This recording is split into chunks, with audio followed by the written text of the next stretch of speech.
All right, well, starting out in today's video, we have a Mcculloch 151 engine block. This is the 80cc cart motor. You can see it has the removable cylinder head, and I completely tore this saw down. It was actually completely blown up. I got all the parts cleaned, and I've got some more outside.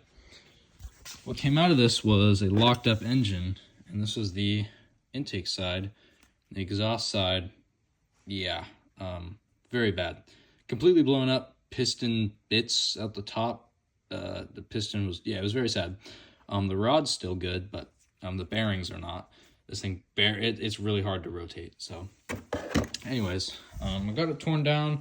I'm starting the reassembly process. I have a really nice used piston here. You can see this was at a Mcculloch 250, and that's the original piston. So this is how much this saw has had, and it's equivalent to nothing. So I'm going to be fine with using this.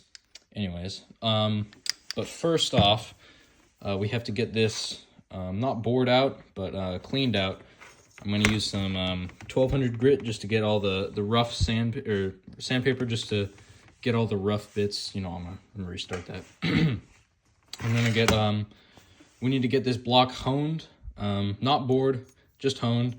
I'm going to use some sandpaper to take out some of the rust in the cylinder and just some of the really rough spots.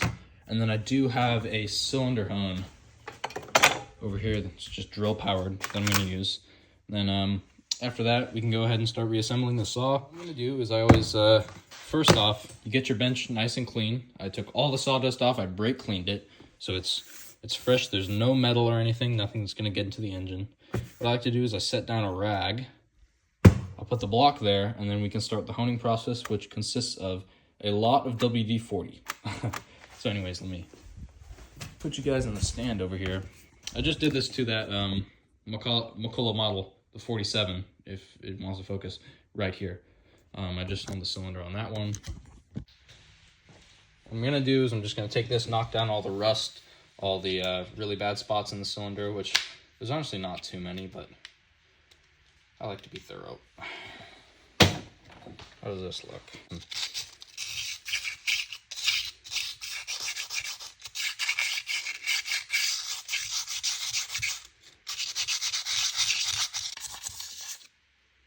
Okay, now that we're onto this, let's go ahead and get the hone out and make sure to have a rag ready, and make sure to have this down here because it's about to get very greasy or oily. So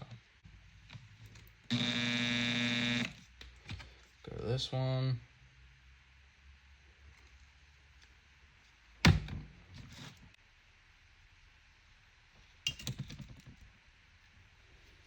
Get this all nice and good. And what I like to do is take this slow. First thing, make sure all the stones are moving properly. Squeeze it in here. You're going to want to start like this and just work your way down.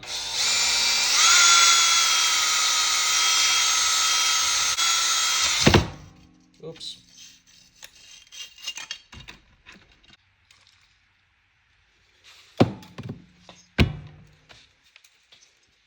Let's go ahead and try this again.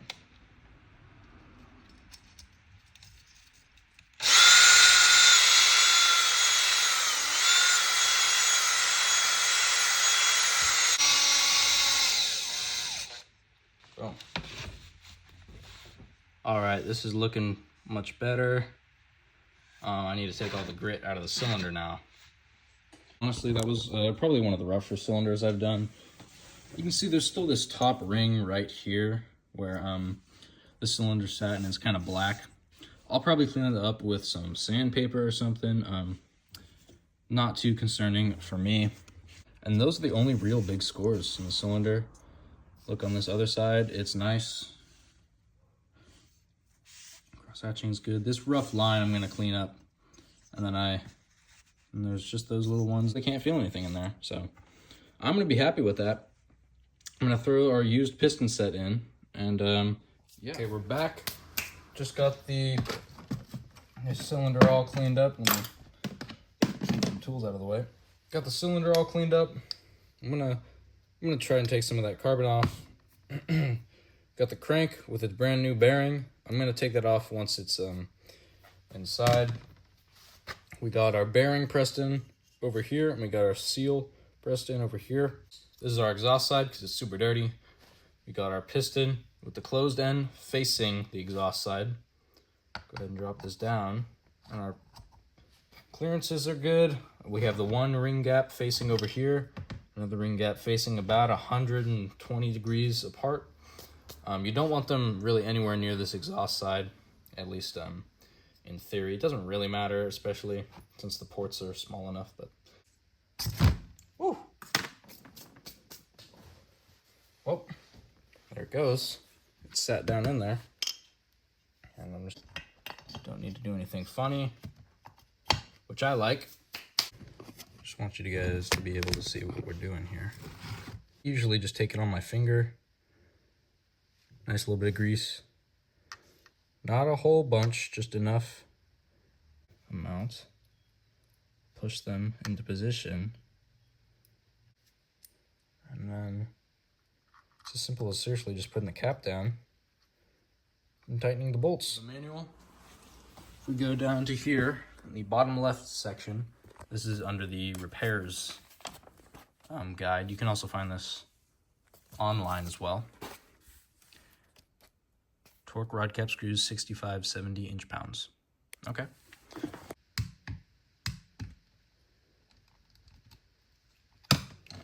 There we go. That's how easy it is.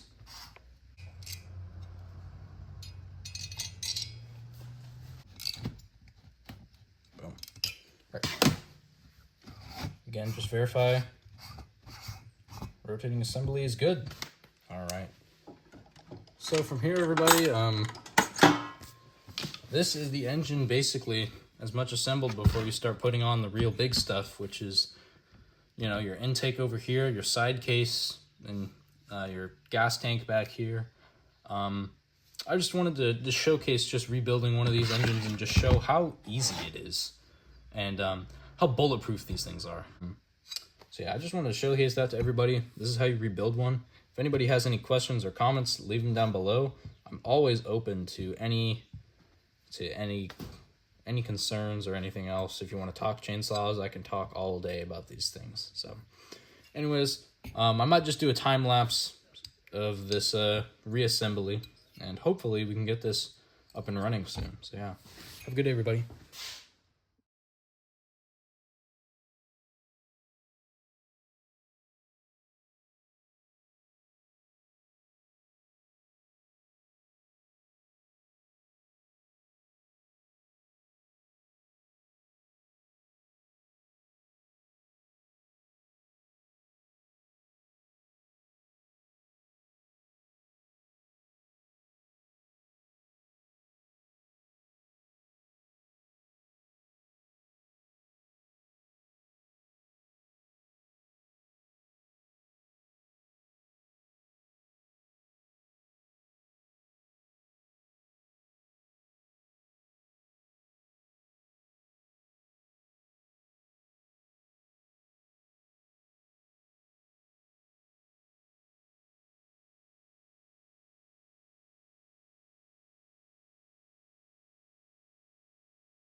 All right, well, just finished it up.